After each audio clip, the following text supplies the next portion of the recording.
Hi friends, welcome back to our channel. చలికాలం వచ్చిందంటే చాలు కాళ్ళు పగులుతాయి కదా ఫ్రెండ్స్. అందుకని దానికి ట్రిక్, కొంచెం గోరువెచ్చటి నీటిలో కొంచెం ఉప్పు నిమ్మకాయ వేసుకొని కాళ్ళని 15 నిమిషాలు నానబెట్టాలి.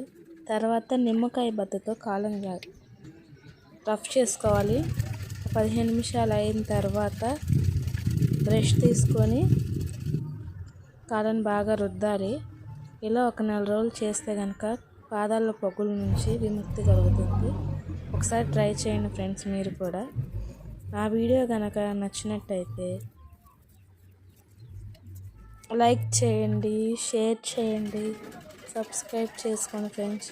చాలా కష్టపడి వీడియోస్ తీస్తున్నాను. Okay friends, bye friends.